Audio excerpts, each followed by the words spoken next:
کیا آپ نے کبھی سوچا ہے کہ اسلام میں یہ خلافت کا کانسیپٹ کہاں سے آیا، یا شروعاتی مسلم حکمرانوں کے لیے خلیفہ شبد ہی کیوں چنا گیا، اور اسلام میں خلافت کا آغاز کہاں سے ہوا؟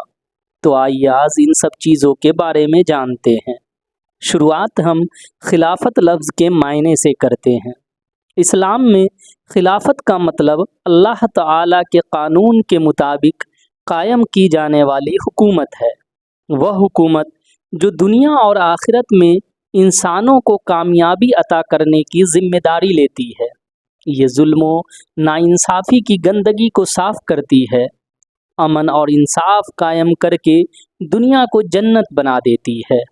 ویسے عربی کے اس لفظ کا مطلب ہے کسی کے پیچھے چلنا، یا کسی کو اپنا رہبر، قائد، نیتا بنا کر اس کی باتوں کو ماننا، اس کے راستے پہ چلنا۔ وہیں خلیفہ شبد دو معنوں میں استعمال ہوتا ہے۔ خدا کا وہ نیک بندہ جو دنیا میں لوگوں کو برائی سے روکے اور نیکی کی طرف لے جائے۔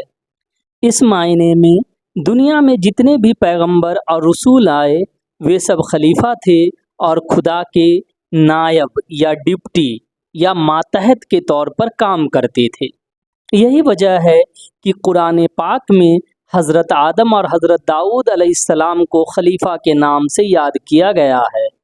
اس کا دوسرا مطلب یہ ہے کہ وہ انسان جو کسی پیغمبر یا نیک انسان کی موت کے بعد اس کے مشن کو آگے بڑھاتا ہے، اس کے کام کو آگے بڑھاتا ہے، اس کے نقش قدم پر چلتا ہے۔ جیسے پیغمبر محمد صلی اللہ علیہ وسلم کی وفات کے بعد حضرت ابو بکر اور حضرت عمر خلیفہ بنے۔ امید ہے کہ خلیفہ اور خلافت کے بارے میں آپ لوگوں کو اب سب کچھ سمجھ آ چکا ہوگا۔ آئیے اب جانتے ہیں کہ اسلام میں خلافت کا آغاز کیسے ہوا اور پہلے خلیفہ کیسے چنے گئے۔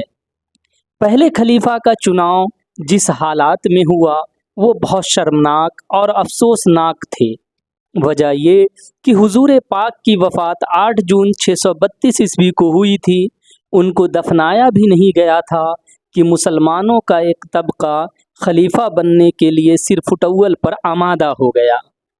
سب سے بڑی بات یہ کہ آل رسول اور اہل بیت میں سے کسی کو بھی اس کے لیے نہ بلایا گیا، نہ انہیں مشورے میں شامل کیا گیا۔ جس پر ایک طبقہ سوال اٹھاتا ہے اور ان کا سوال اٹھانا بھی واجب ہے۔ خلیفہ کے چناؤ کے لیے حضور پاک کے کفن دفن تک کا انتظار بھی نہیں کیا گیا، اور حضور پاک کے دل کے سب سے قریب رہنے والے حضرت علی تک کو سائیڈ لائن کر دیا گیا۔ خیر، ہمارا مطلب کسی طرح کی کنٹروورسی پیدا نہیں کرنا ہے، لیکن جو سوال اٹھتے ہیں اس کے بارے میں بتانا ضروری ہے۔ اب آئیے جانتے ہیں کہ کیسے پہلے خلیفہ کا چناؤ ہوا۔ حضور پاک اپنی قوم کو لے کر بہت فکر مند تھے۔ ان کو وحی کے ذریعے خدا ساری حالات سے واقف کرا چکا تھا۔ ان کو پتا تھا کہ مسلمانوں کے بیچ ایسے لوگ بھی موجود ہیں جو نام کے مسلمان بنے ہیں، یعنی منافقین کا ایک طبقہ۔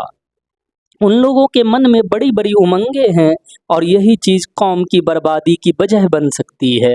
جنگ احد کے وقت انہوں نے اپنی آنکھوں سے سب دیکھ لیا تھا۔ جنگ میں جب کافروں کا پلڑا بھاری پڑا تھا تو نام نہاد کے مسلمان بنے لوگ ابی سفیان سے معافی تلافی تک کرنے لگے۔ حضور پاک کا اندیشہ صحیح ثابت ہوا۔ ان کو دفنایا بھی نہیں گیا تھا کہ مدینہ میں ان کے گھر سے کچھ دوری پر ایک عمارت میں انصار قبیلہ کے لوگ اکٹھا ہوئے۔ یہ لوگ خفیہ طور پر اکٹھا ہوئے تھے۔ اس جگہ کو سقیفہ بنی ساعدہ کے نام سے جانا گیا۔ اس پر ہم تفصیل میں ایک ویڈیو بنا چکے ہیں، اس کا لنک ڈسکرپشن میں ہے، اسے آپ دیکھ سکتے ہیں۔ ان لوگوں کے لیے پیغمبر کو دفنانے سے بھی زیادہ ضروری کام خلیفہ کا فیصلہ کرنا تھا۔ ادھر حضرت علی بنی ہاشم کے لوگوں اور کچھ مہاجروں کے ساتھ پیغمبر محمد صلی اللہ علیہ وسلم کے کفن دفن کی تیاری میں لگے ہوئے تھے۔ حضرت عمر اس وقت پیغمبر محمد صلی اللہ علیہ وسلم کے گھر کے باہر موجود تھے۔ انہیں اس کی خبر دی گئی کہ قوم کو اس معاملے سے بڑا نقصان پہنچ سکتا ہے